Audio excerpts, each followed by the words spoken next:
There is a particular kind of fear that only the forest can produce. Not the fear you get from a loud noise or a sudden threat, where your body just reacts before your brain has any say in the matter. Something slower than that. Something that builds over the course of minutes and hours as the light changes and the familiar starts to look unfamiliar, and the part of your brain that is supposed to be tracking where you are just quietly stops giving you answers. Every culture that has ever lived inside a forest has a name for that feeling. The Japanese call it Kodawari no Mori, the clinging forest. The Germans have the concept of Waldeeinsamkeit, the solitude of the deep wood that is not quite comfortable. The English have the phrase getting turned around, which is almost comically inadequate for what the experience actually is. But the Slavic peoples of Eastern Europe, who for centuries built their entire civilization inside some of the most vast and impenetrable forests on the planet, did not just have a name for the feeling. They had a name for the thing that caused it. They knew what was doing it to you. They had centuries of documentation about how it worked and what it wanted, and how if you were careful and knowledgeable and very lucky, you might talk your way out of it. The name they gave it was the Leshy. And the reason that name has survived for over 1,000 years, through Christianization and Sovietization, and every other force that tried to stamp out the old beliefs, is that the people who lived near the Leshy's forests never entirely stopped believing that what they were describing was real. Picture this. You're a peasant farmer in 19th century rural Russia, somewhere in the Yaroslavl or Vologda region. One of those places where the nearest village is 3 hours of walking in any direction, and the forest is so dense that by midday in July, the canopy has already eaten most of the light. You have worked this stretch of land your entire life. Your father worked it, his father worked it. There is a particular birch tree at the turn in the trail that you have been using as a landmark since you were 8 years old. You know what the creek sounds like at different times of year. You know which berry patches are which clearings are good for mushrooms in September, which fallen logs make good seats on the way back from a long day. You could walk this entire forest in total darkness and be fine. And then one afternoon, on a day where nothing unusual happened, on a route you have taken 100 times before, the birch tree is not where it should be. The creek sounds wrong. It sounds like it is coming from a completely different direction. You turn around and the trail behind you looks like a trail you have never seen in your life. You keep walking. Hours pass. The sun is tracking across the sky in a direction that does not match any direction you know. You are screaming now, and your voice sounds like it is being absorbed before it travels any distance at all. Night falls. You're still walking. And the thing you eventually have to accept, the thing that every person who lived near these forests already knew in their bones before you were even born, is that you are not lost because you made a mistake. You are not lost because your mind failed you. You are lost because something decided that you should be. That something has a name that the Slavic people gave it more than 1,000 years ago. They called it the Leshy. And once you understand what it actually is and where it came from and what it wanted and how it worked, the forest never quite sounds the same again. The word Leshy comes from les, which is the old Slavic word for forest. The Proto-Slavic root is lesa, which itself traces back even further to a Proto-Indo-European root connected to concepts of pasture, wooded area, untamed land. So the name is almost insultingly literal. He is just the forest one, the forest lord, the thing that is the forest, in the same way that a river is a river. In Russian, the word is Leshy. In Ukrainian, it is Lisovik, which is sometimes also spelled Lisovik. In Polish, it is Leshy. In Belarusian, it is Leshy. In Serbian, it is Leshy. There are other names across the regional tradition. Lezovik, meaning forest creature. Lesnik, Lezun, Lesny Mujik, which translates as forest man. Lesny Ded, which means forest old man. Every one of these names is a version of the same fundamental observation. The forest has a master, and the master is of the forest in the deepest possible way. What is genuinely fascinating about the Leshy, before you even get into what he does, is that his earliest roots in Slavic culture predate any written record. The first literary mentions do not show up until the 17th century, but by the time those scribes were writing him down, they were recording an oral tradition that was already ancient. Archaeological evidence from 9th century Novgorod includes wooden idols carved with antler motifs and nature deity characteristics that scholars believe represent proto-Leshy figures, or at least figures in the same spiritual category. The early Slavic tribes, who built their lives in the vast, largely unmapped woodlands of Eastern Europe, had been developing this belief system since at least the 5th and 6th centuries, during the great migrations outward from the Pripyat marshes into the Carpathians and beyond.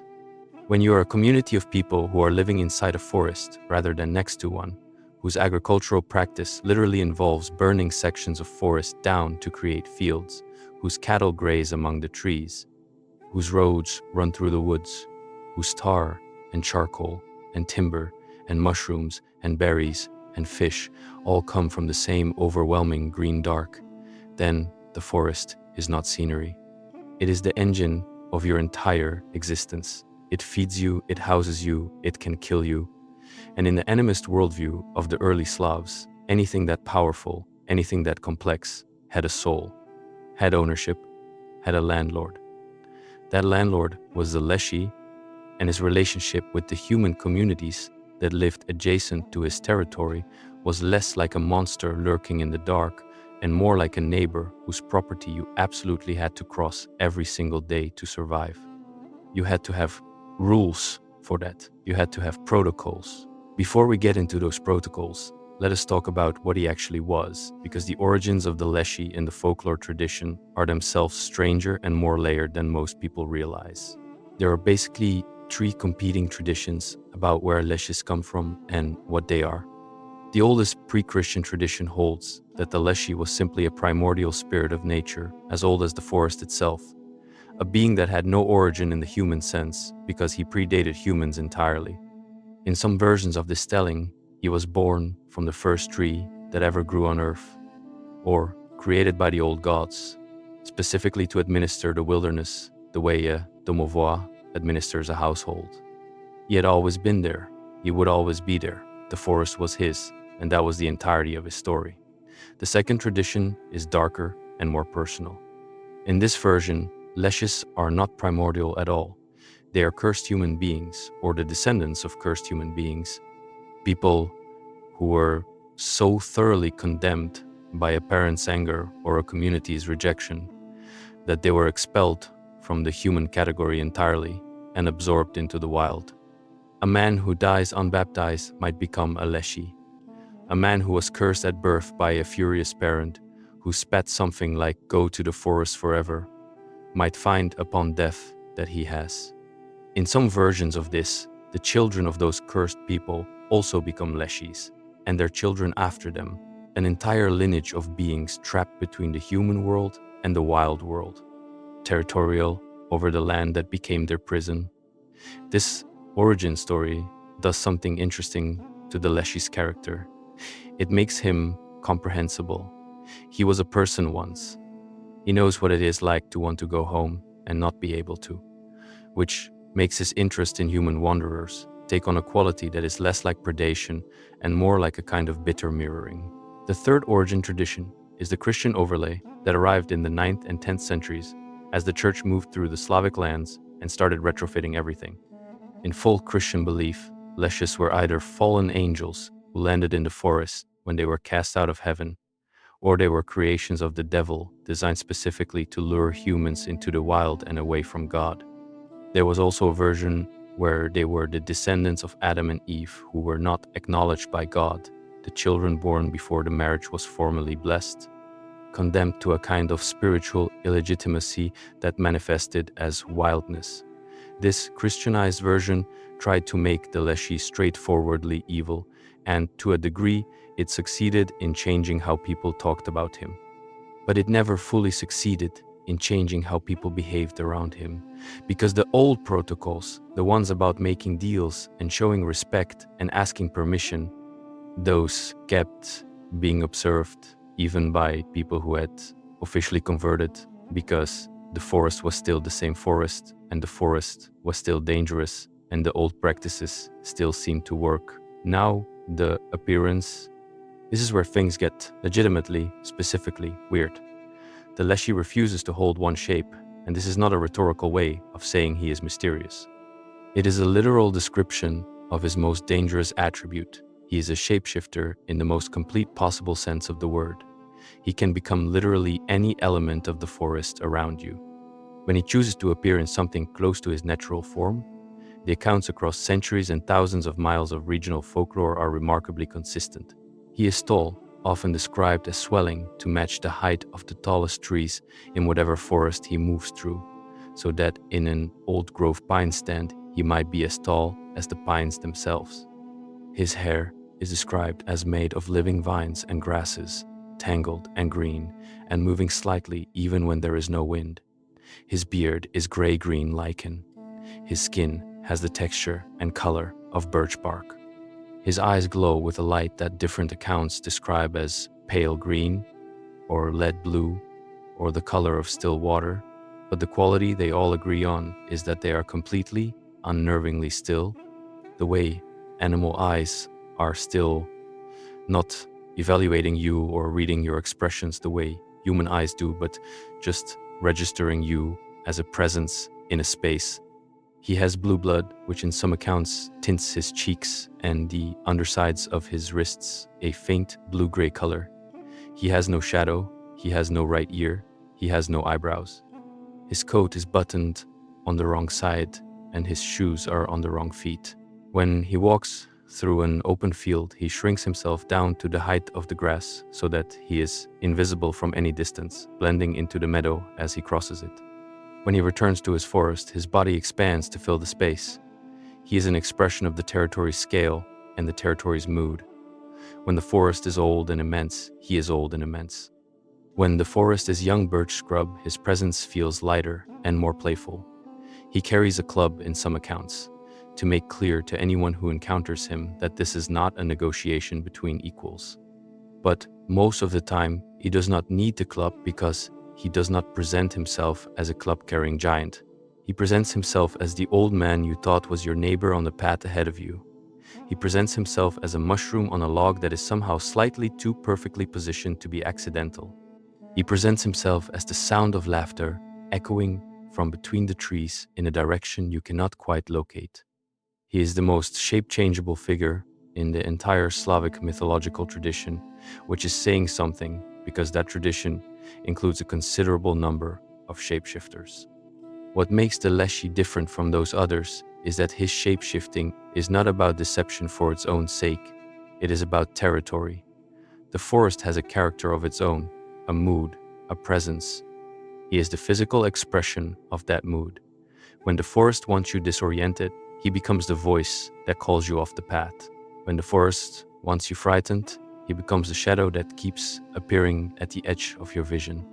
When the forest is amenable to your presence, he is almost invisible, just a slightly unusual warmth in the air, a sense of being watched that does not feel hostile. He also has a family. This detail tends to get dropped from modern retellings, and it should not be, because it does something important to the mythology. His wife is called the Leshachika or Lesachka or Lesovika depending on the region, and she shares his abilities and his territorial attitude. In some accounts, she is a cursed woman who was driven from her village and found her way to the forest, where the Leshy took her in. In others, she is a separate spirit of the same category as her husband, the feminine principle of the wild the way he is the masculine. Their children are called the Leshonki, and they appear in folklore as small semi-feral figures that occasionally cause minor mischief at the edges of villages, stealing small things, leading animals slightly off course, the juvenile version of what their father does at full scale. This family structure is significant because it means the Leshy is not an isolated monster. He is part of a community, or the administrator of one. He is territorial not just because he is possessive, but because he has something he is protecting. This changes the calculus of how you deal with him. You are not approaching a random force of chaos. You are approaching a landowner. You are knocking on a door. Understanding the Leshy's seasonal behavior is also absolutely essential to understanding what he was and how the people who believed in him actually lived alongside the belief, because he was not static throughout the year. He had a calendar, and the people who lived near his forests tracked it the same way they tracked planting and harvest seasons, because getting it wrong had real consequences. In spring, when the snow began to melt, the Leshy reappeared. In many regional traditions, he goes underground in winter, sinking into the frozen earth on a specific calendar date and hibernating until the thaw. Before Great Lent began, and around Palm Sunday, Leshes were described as particularly active and numerous, celebrating the return of the warm season in ways that often meant increased human encounters. A specific date in this spiritual calendar was George's Day in spring, which falls on April 23rd in the old Julian calendar system, or May 6th in the modern calendar, and this was considered one of the official windows for shepherds to make their seasonal pacts with the Leshy for the protection of their herds. A similar window opened around St. Nicholas Day in May. Summer was when the Leshy was most active and most playful in the lighter sense of that word. His pranks during the summer months were described as mischievous, but usually not life-threatening. He would hide your hat or your baskets. He would make you sleep on an anthill. He would offer you pine cones disguised somehow as food and watch you realize the error. He would remove a wagon wheel and watch you try to figure out where it went. He would chase you up a tree and then just leave you there, confused about why you climbed it. These summer encounters were the comedy version of the Leshy, and there is a whole class of folk stories where a clever peasant outwits him, talks him in circles, gets the better of a deal. These stories exist because the Leshy during summer was considered to be in a relatively good mood. Autumn was different. Starting around harvest time, the Leshy grew more volatile, more quarrelsome, and more dangerous. If two Leshy's territories bordered each other, autumn was when the territorial conflicts erupted, and those conflicts manifested in the physical world as storms, massive winds tearing through the treetops, trees crashing across roads and paths, animal herds stampeding or disappearing. In late August, on the night of Agathon the Monk, which the folklore calendar placed around August 22nd in the old calendar, the Leshy was specifically known to leave the forest entirely and move through villages, causing general chaos. Peasants stayed up all night on this date to guard their sheaves of wheat, walking circles around the stacked grain with a poker, as if drawing a protective boundary the Leshy could not cross. September 14th, in the old calendar, the Feast of the Cross, was described as a day when Leshies drove all the forest animals into particular clearings and played card games with them, gambling herds of squirrels or elk between territories. This is why you would sometimes see mass animal movements and migrations that made no ecological sense. It was not weather, it was not predators. It was the Leshy who had just lost a bet with the Leshy from the next forest over and was paying up in livestock. And then came October 17th.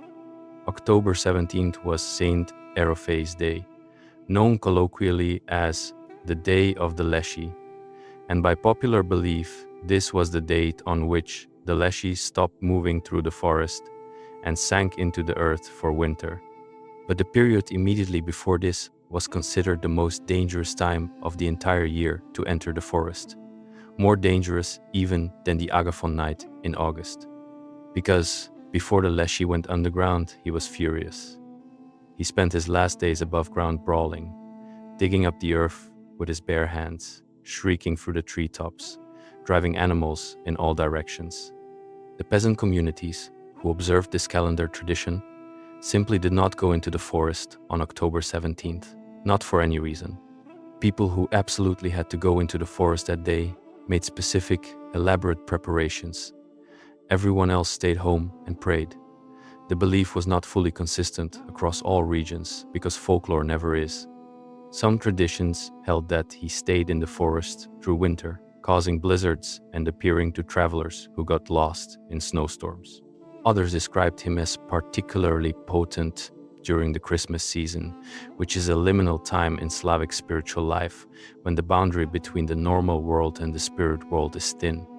But the majority of Eastern Slavic tradition gives him this seasonal sleep, this underground disappearance in October and return in spring, which mirrors the annual cycle of the forest itself almost exactly. The trees die back in autumn, and the Leshy dies back too. The forest returns in spring, and so does he. He is the forest, and the forest breathes. Now, the hunting, the tactics. This is the part that is hardest to shake once you actually go through the regional accounts in detail, because they are so consistent and so specific and so clearly describing something that corresponds to real psychological experiences in lost human beings. The first and most documented weapon in the Leshy's arsenal is vocal mimicry. He is described across the breadth of the folklore record as a flawless vocal mimic, capable of producing any sound that exists in a forest environment. He can do bird calls, wolf howls, the crack of a branch under the weight of a large animal, the specific sound of wind in pine canopy versus wind in birch canopy versus wind in mixed forest. He can do rain that is just about to arrive. He can do the particular silence that happens when a predator is very close. But the sound he uses most often on human beings, the one that appears in story after story after story across every regional variation, is human voices, specifically the voices of people you love. He has been in this forest since before you were born. He has been listening to the people of your village move through his territory for their entire lives. He knows what your mother's voice sounds like calling your name. He knows how your husband sounds when he's worried about you. He knows how your child sounds when they are frightened. And he knows, from whatever combination of ancient predatory intelligence and deep familiarity with human psychology, that those specific sounds will make you abandon your path and move toward them without thinking. The account of this tactic is hauntingly specific in the oral tradition. The voice does not sound wrong. It is not a distorted or uncanny version of the person you love. It is exactly them, at exactly the volume you would expect from someone standing just a little too far away to shout it comfortably but close enough to clearly hear. Just through those trees, just past that ridge, just a little further and you will reach them. The voice always stays just ahead of you. You follow it for 5 minutes, 10, an hour, and then you realize that the light is different and the trees are different and you have no idea how you got here and the voice has stopped. Children were the most vulnerable to this particular technique, and the folklore around it is genuinely disturbing in its specificity. A child who had been cursed by their parents was considered particularly at risk. If a parent in a moment of genuine fury screamed at a child something like, "Let the forest take you," or "Go to the devil," or "You are not my child anymore," this was understood in the Slavic folk tradition as a spoken contract, an invitation that had been extended on the child's behalf without the child's consent. The Leshy treated it as such. He would collect what he was offered. The child would hear a familiar voice from the forest, a sibling, a playmate, a parent who sounded worried about them. They would follow it, and then they would be gone, and the village would organize a search, and the search would come back empty, and the people who knew how these things worked would start a difficult conversation about what would need to be done to get the child back, and whether it was already too late. The second tool the Leshy uses is what you might call spatial distortion if you were describing it in modern terms, but what the people who experienced it describe simply as the forest becoming wrong. He has the ability in the folklore tradition to alter the appearance of the environment around a specific person without those changes being visible to anyone else. The landmark you have used 100 times before looks different today, not dramatically different, subtly different in a way that makes you slow down and double check.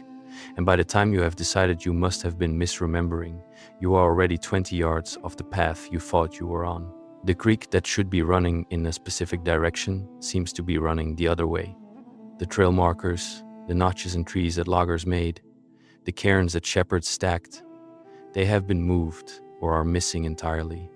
The folktale accounts sometimes describe him physically repositioning these signs, walking behind the traveler and taking down the markers they just passed. In others, the distortion is more total, more like a sustained illusion laid over the terrain that affects only the targeted person. There is a pre-Christian spirit in the Slavic tradition called the blood, whose specific function was causing humans to wander, to become lost in familiar places, to lose their directional sense in space they should have known perfectly. Some regional traditions treat the blood and the Leshy as two separate entities who sometimes collaborate. Others treat them as two names for the same phenomenon. Either way, the blood behavior, the profound confusion of a thoroughly familiar space, shows up as one of the Leshy's most frequently deployed tools, and it connects directly to something that people who study real wilderness survival recognize from documented cases of people getting lost in forests. In modern wilderness training, this gets called different things depending on the manual you are reading. Going squarely is the informal version. Woods shock is another. The clinical description involves a progressive deterioration of spatial reasoning combined with a mounting panic response that causes the affected person to make increasingly irrational decisions. They walk in circles without realizing it. They refuse to stop moving, even when staying put would be the rational choice. They become convinced that a landmark they just passed is actually in front of them. Their sense of time distorts. They start hearing things. For centuries, the people who lived alongside these forests did not call this a psychological event. They called it the Leshy getting hold of you, and the distinction matters less than you might think, because the behavioral outcome is identical, and the interventions that work are the same in both frameworks. The categories of people the Leshy targeted were not random. He had preferences, and the folklore is very explicit about them. People who had been cursed by a family member were essentially pre-approved for collection, as discussed. People who whistled in the forest were inviting trouble because whistling was considered disrespectful to the space, a kind of aggressive claim to ease that offended the Leshy. People who were noisy and careless, who moved through the forest as though it did not matter rather than as though they were guests in someone else's home, were prime candidates for being led astray. People who took more from the forest than they needed, who overhunted or cut trees indiscriminately, or stripped berry patches bare without taking care for what they left behind, would find their luck turning. Their traps would come up empty. Their dogs would lose the scent in places they had tracked successfully before. The forest would stop cooperating in ways that were just subtle enough that you could almost blame bad luck, until the pattern became undeniable. Children who were unbaptized were considered particularly vulnerable because baptism in the folk tradition served a dual purpose. It was a religious sacrament, but it was also a registration, a formal declaration that this person exists and belongs to the human community and is claimed. An unbaptized child existed in a kind of liminal status, neither fully claimed by the human world nor formally off limits to the spirit world. The Leshy could take them with fewer consequences, which is why one of the immediate protective measures after birth was to perform the baptism as quickly as possible, to formally register the child. There was also a category of person the Leshy actively sought out that is more ambiguous and more interesting, which is people he wanted to teach. Certain accounts in the folklore describe the Leshy taking people into the forest not to harm them and not as a punishment, but as a kind of initiation. Those people would return, if they returned, as znakari, as healers and magical practitioners with knowledge of herbs and remedies and incantations that they could not have acquired any other way. They would know the behaviors of animals in ways that regular observation could not account for. They would be changed, quieter, stranger, but capable of things that other people in the village needed. The village witch, the village healer, the person who could find lost things and negotiate with forces outside ordinary human experience, that person in many Slavic communities had a story in their past that involved the forest taking them for a while. Whether they came back intact was another question entirely, because the other category of Leshy abduction was not educational at all. In these accounts, he takes people because he wants them. He takes young women as wives. The Lesha Chica, his forest bride in some versions of the myth, is not a separate spirit at all. She is a woman from some village who was taken by the Leshy, usually under circumstances involving a curse or an act of carelessness that he interpreted as permission, and who has now lived in the forest for so long that she has forgotten who she was before. She has children with him. She helps him administer the territory. She is still technically alive, but she is no longer part of the human world in any practical sense. When she is found, in the tales where she gets found, she does not quite recognize her own parents. She does not understand why anyone is looking for her. She has been away for 3 years, or 5 years, or 8 years, and the time did not feel like much, or it felt like nothing at all. A long sleep in a green room that was comfortable, even if it was not what she would have chosen. The amnesia in these abduction accounts is one of the most psychologically specific details in the entire folklore tradition. People who came back from Leshy encounters did not come back energized and changed the way an adventure story would have it. They came back diminished in a very particular way, slower to recognize familiar things, quieter than they used to be, unable to account for large stretches of time. The village around them was the same, but they processed it through glass. There is a word that does not translate cleanly into English, the Russian word otorop, which refers to a kind of stunned disorientation, a momentary seizure of the faculty of comprehension. People who spent extended time with the Leshy were described as permanently in a mild version of that state. The faculty that interfaced with ordinary daily social reality had been smoothed off, worn down, left behind somewhere in the forest. In the really dark accounts, the person does not come back as diminished at all. They come back as something else, covered in moss and bark, unable to understand spoken language, running from people rather than toward them, feral in the most specific sense. A human inside them, still technically alive, but buried under something that had grown over the top of it during their time in the wild. And in those accounts, the village had to decide whether to try to recover the person or to accept that the person was gone even though their body was still present. Now, the pacts, the deal-making. Because here is the thing that most people who only know the Leshy as a horror figure miss entirely. He was not just a source of danger. He was a participant in a functioning economy. He was the landlord, and you could negotiate with your landlord. You had to negotiate with your landlord if you were going to survive in that landscape, because the forest was the landscape and the Leshy administered the forest. The hunters who made deals with the Leshy represent one of the most documented practices in Eastern Slavic ethnographic literature. The basic structure of the deal was this. A hunter who wanted consistently good fortune in the forest would seek out the Leshy or enter into a formal verbal agreement directed at the forest on one of the sanctioned calendar dates for such agreements. Easter and the night of Ivan Kupala, which falls around June 24th, were the primary windows for hunter agreements. The hunter would go to a particular place, typically a crossroads within the forest or a spot where old trees had grown together, creating a natural junction, and he would speak the terms of his request.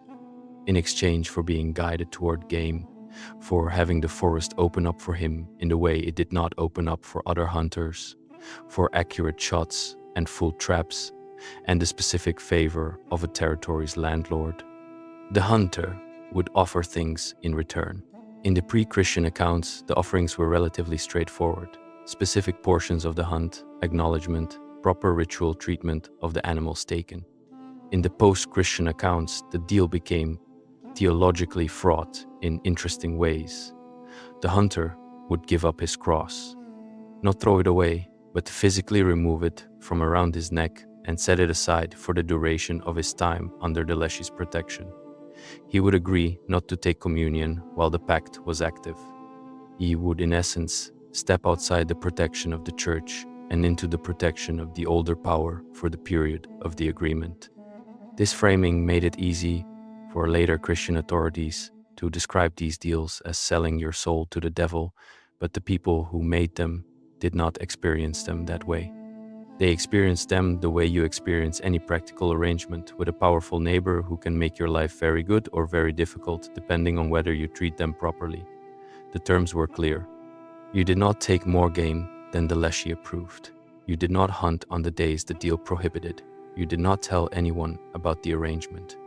This last condition was absolutely non-negotiable, and the consequences for breaking it were total.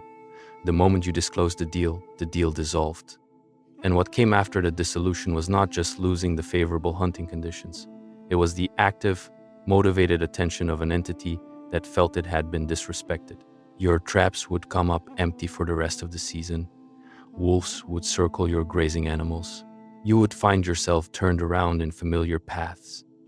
And in the most serious versions of the consequences, you might simply not come back from the forest one day. The shepherd pacts were structured differently because the shepherd needs were different. Shepherds were not taking prey from the forest. They were sending livestock into the forest or along forest edges to graze. The Leshy controlled the wolves and the bears that would otherwise make that an extremely dangerous proposition. A shepherd who wanted his herd to survive the grazing season needed the predators called off, and the Leshy was the one who could do that. The ritual for the shepherd pact was elaborate and time-specific, typically performed on George's Day in spring at the very beginning of the grazing season, because the agreement needed to cover the whole season, from the first grazing to the last.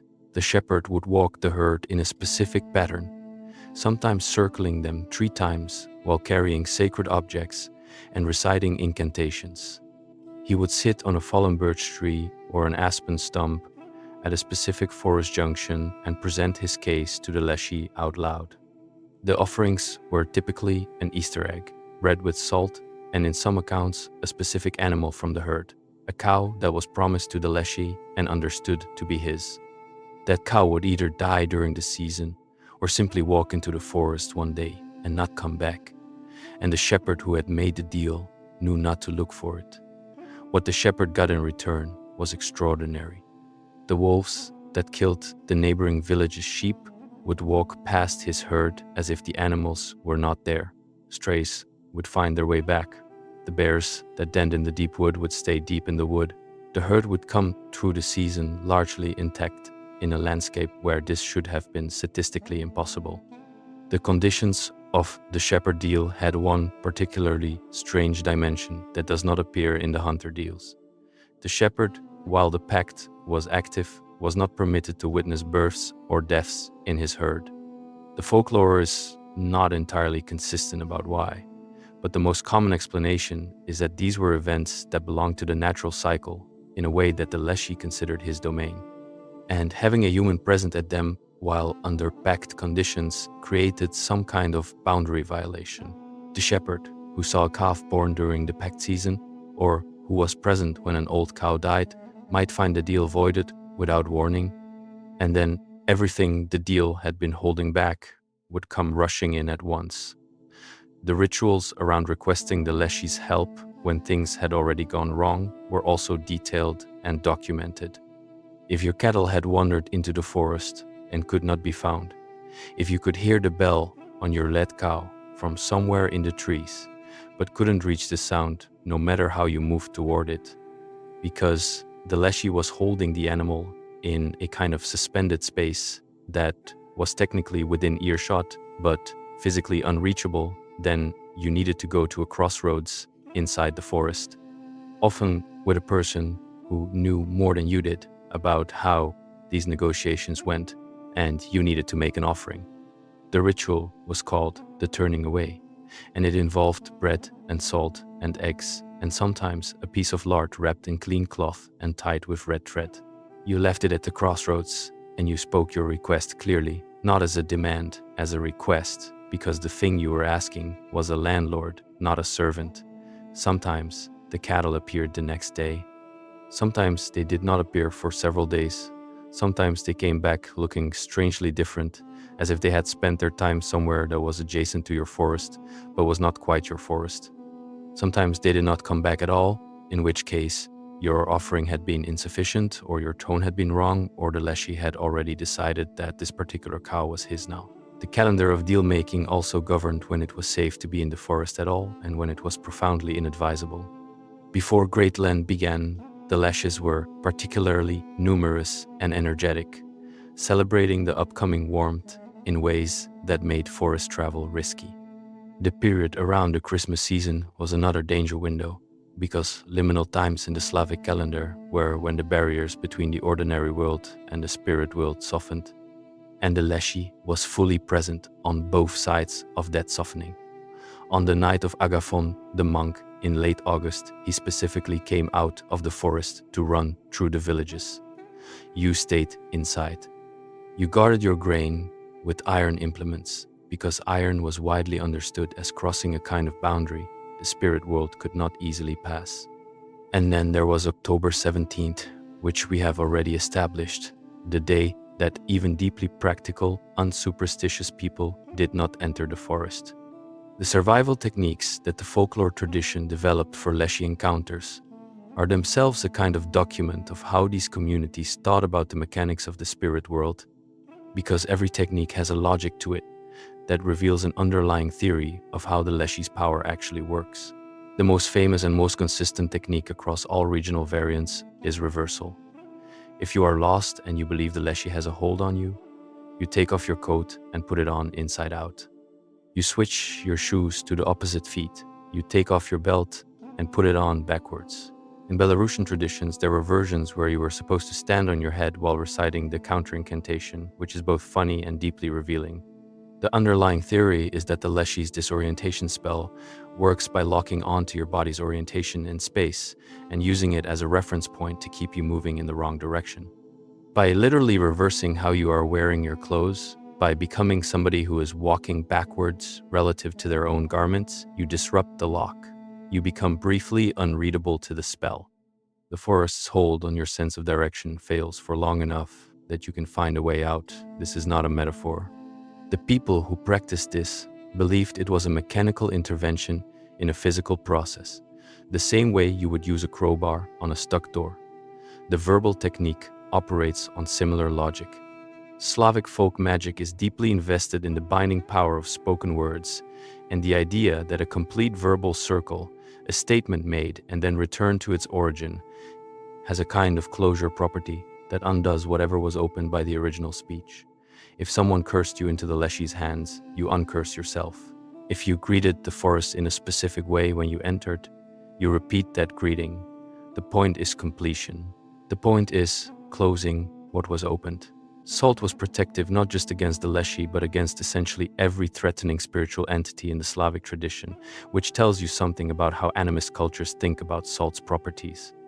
You threw it, you carried it, you laid it in a line. Bread and salt offered to the Leshy respectfully was a gesture of peace and negotiation.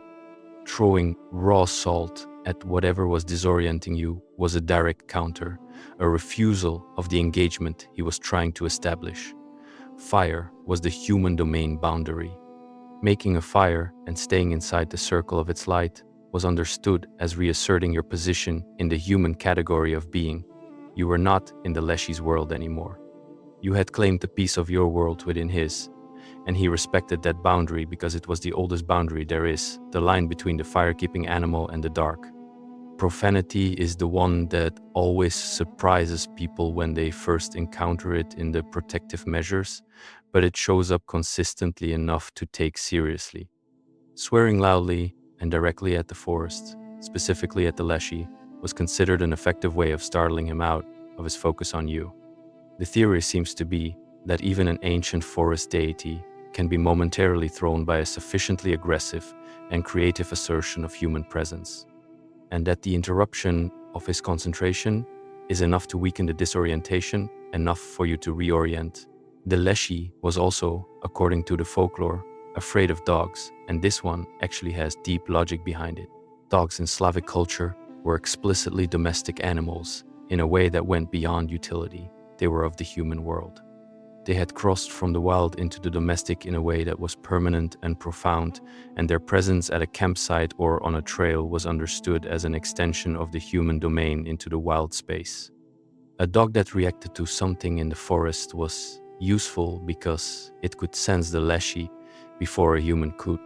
A dog that stood firm and barked was a declaration that human territory was present here, and the Leshy, who was managing to maintain his disorientation hold on a human, sometimes could not maintain it against a dog barking directly at him.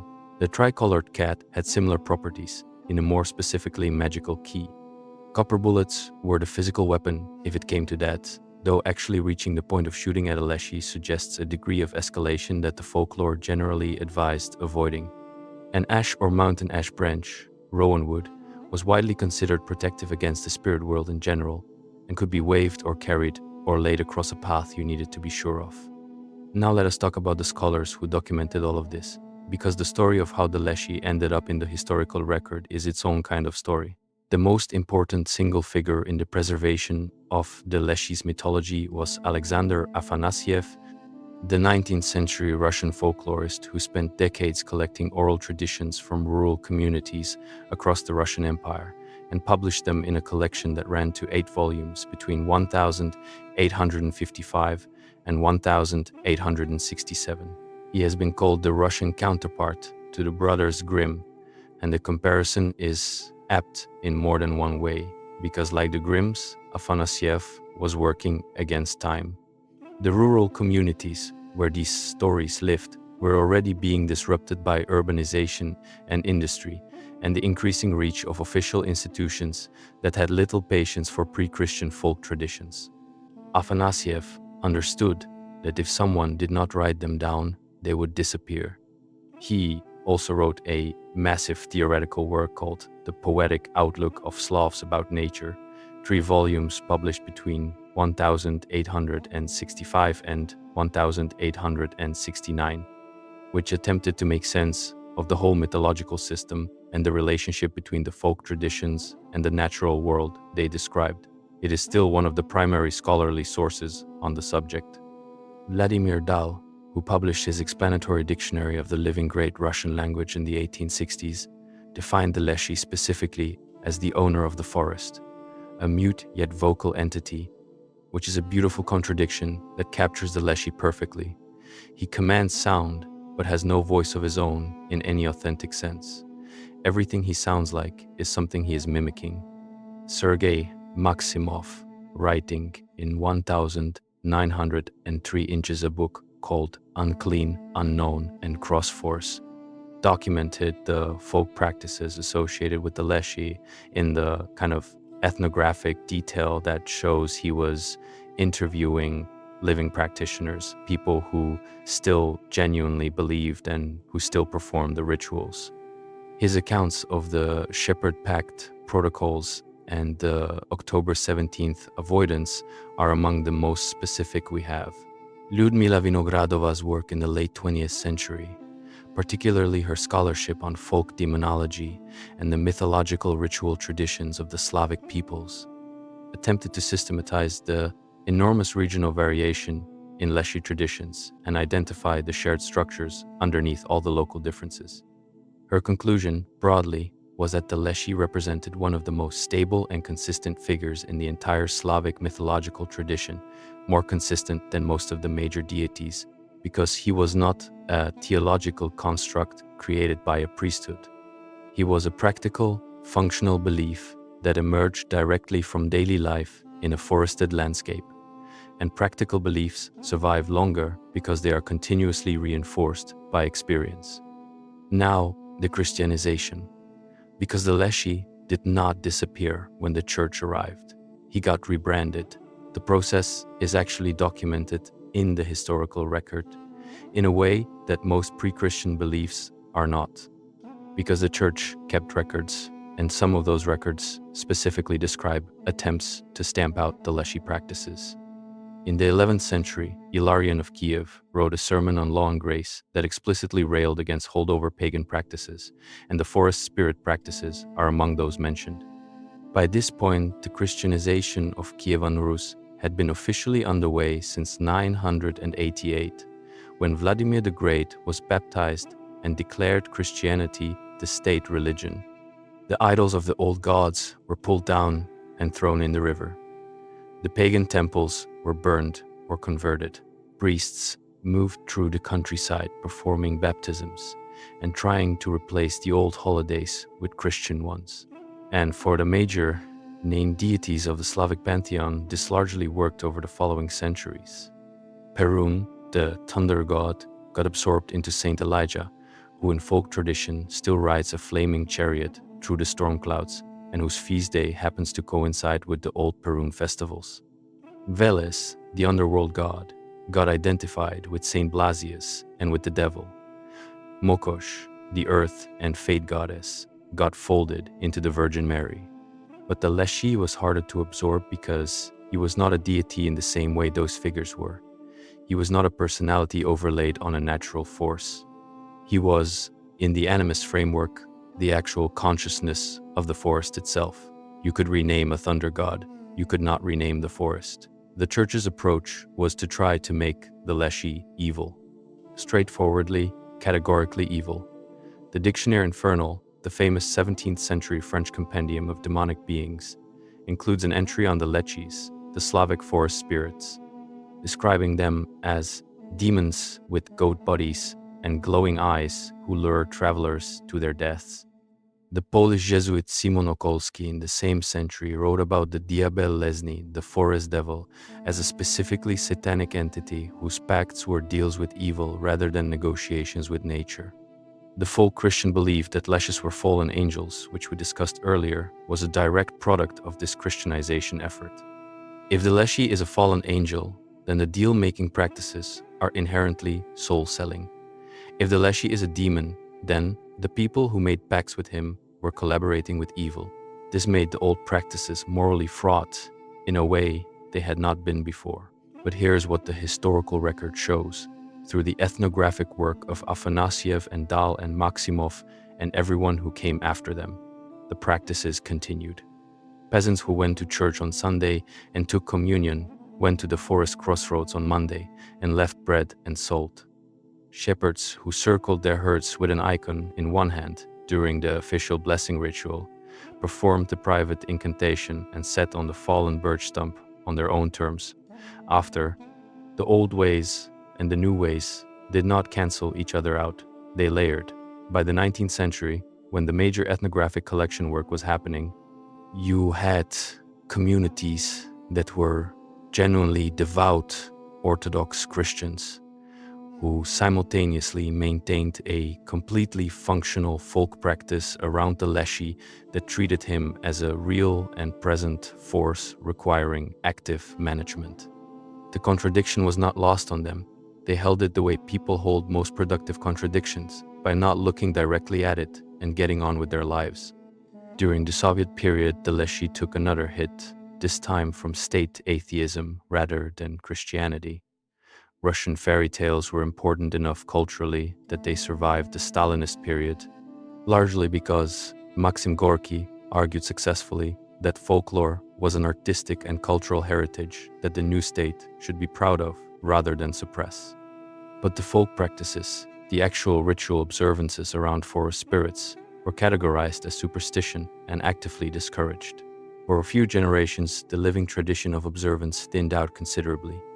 What survived was the literary tradition, the fairy tale versions, the stories where the Leshy was a colorful character in a narrative rather than a real spiritual entity whose calendar dates you needed to track.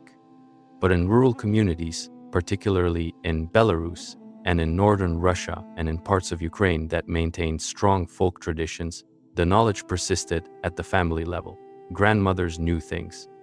Not all of them talked about it openly, but the information moved through generations the way useful information always does, through necessity and proximity rather than through official channels. In the post-Soviet period, there has been a genuine revival of interest, not just academic but spiritual. The Rodnovery movement, which attempts to reconstruct and practice pre-Christian Slavic religious traditions, has grown significantly since the 1990s. And the Leshy is a significant figure within that revival, understood not as a monster or a demon, but as what the original tradition always described him as, a territorial deity of the natural world. A force that deserves acknowledgement and respect an active relationship.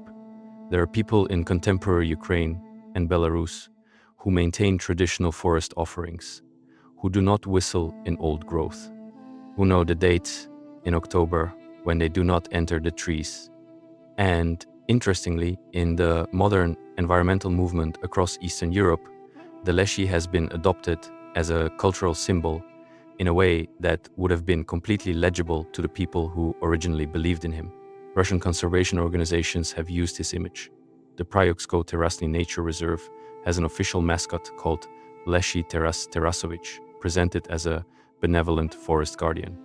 The folk tradition that encoded ecological wisdom as spirit-based consequence has been picked up by a generation that encodes ecological wisdom as environmental science, and the figure at the center of both is the same. The forest has carrying capacity. It has limits. Taking more than you need has consequences. That is the Leshy's message, and it turns out it does not need to be believed literally to be useful. It just needs to be believed. There is also the question of what the Leshy's persistence tells us about human psychology, and specifically about human psychology in relation to forests. People who study fear, specifically the kind of diffuse environmental dread that forests generate in certain conditions, have noted that the cognitive effects of being genuinely lost in dense woodland are very specific and very consistent across different people and different forest environments. Your spatial processing degrades. Your sense of time distorts. You start hearing pattern in random sounds. You become hyper-vigilant about things at the edges of your vision. You start to feel watched. These are not symptoms of a disturbed mind. They are normal human responses to a specific threat environment where your usual navigational tools have failed you, and where, historically, failure to navigate had extremely serious consequences. The Leshy is the Slavic tradition's way of giving that experience a name, a face, a set of causes, and a set of solutions. He is the explanation for why the forest does this to you and the framework within which you can address it. He is not, in that sense, superstition. He is a technology, a sophisticated, well-calibrated cultural technology for managing one of the most dangerous environments that the people who built him had to deal with on a daily basis. And the sophistication of the management system, the pacts and the calendar and the offerings and the survival techniques and the whole intricate protocol of behavior, that sophistication reflects the depth of the danger it was built to address. The Slavic forests were large, they were dense, people really did disappear in them, children really did wander off and not come back. Hunters really did fail to return from routes they had traveled without incident 100 times before. The Leshy made that danger legible and actionable and survivable if you behaved correctly, and that is not nothing. That is, in fact, one of the most important things a belief system can do. The next time you are hiking somewhere genuinely remote and the trail you have walked before starts to look subtly wrong, and you hear something that sounds like a voice calling from a direction you cannot quite place, you know what the Slavic peasants who build their lives inside these dark, enormous forests would tell you. They would tell you to reverse your coat, switch your shoes. Do not follow the voice, whatever it sounds like, however much it sounds like someone you love. Complete the verbal circle, stay in the firelight, and leave something at the crossroads on your way out, bread and salt wrapped in clean cloth, an acknowledgement that this territory belongs to something older than you, something that was here before your village and will be here after it, because somewhere in those trees, the accounts say something is still paying attention.